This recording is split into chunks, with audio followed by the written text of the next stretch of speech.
Hello everyone and welcome to another video. Today I would like to talk more about Aphantasia. I got a lot of comments asking for more details about Aphantasia and how to cure it, so here we go.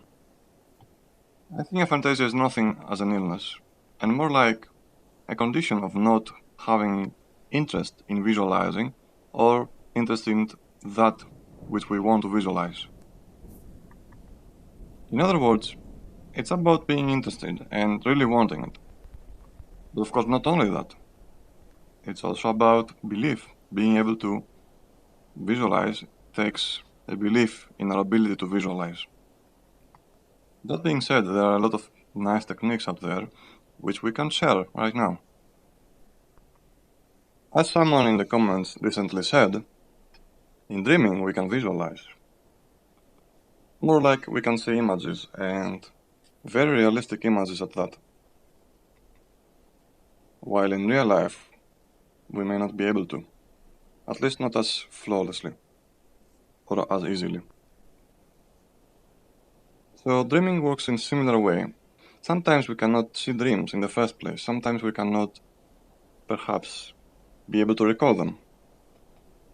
And that's usually because we are not interested enough in seeing dreams in the first place. But the moment we start to be aware of them, the moment we start to be interested in them, they start to appear more and more. And this is why most people recommend a dreaming journal. Dreaming journals are really helpful, and actually they can turn your attention into dreaming and therefore increase your dreaming, how often you dream, and eventually how vivid your dreams are. So we can do the same thing with visualization, of course. I'm very interested in techniques and ideas, things that make us improve in our lives. So I'm actually very curious about your techniques and what you are doing to improve your visualization, if you have done so already. So, without further ado, this is my technique. This is what I did. And essentially, what I did was, I noticed once, when someone told me their technique and what they do, that our brains work a little differently. So every other part that we are using the most and we are most interested in can actually contribute to activating the other parts. For example, if someone is more interested into sound and listening to music patterns, then that may help activate their the visualization basically. And that's one way to do it, of course. That being said, what I noticed for myself is that I am not a visual thinker per se, but more like a motion thinker. In other words, I'm thinking in movement.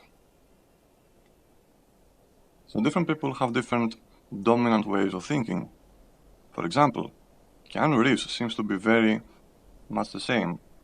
He seems to be more into motion, for example, and that's one way to look at it, based on his own way of expression, of course. So, same applied to me, and what I noticed is that by thinking in motion, that can create a picture, eventually, of course. And the movement of the picture stabilized the picture in my mind, and the more I kept doing it and be fascinated by it, the more the pictures became realistic. And eventually, I had color and stuff like that. Of course, in order to make an image in your mind, you have to have a structure on it. Start from somewhere. Could you ever imagine an image without outlines or shadows and light? Basically, there has to be a support, something that keeps it in place and stable enough.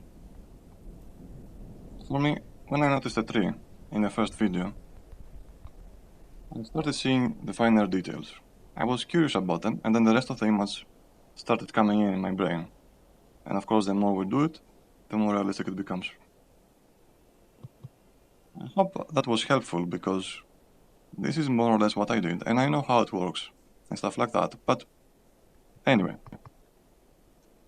I hope that helped, and see you in another video. Thanks for watching.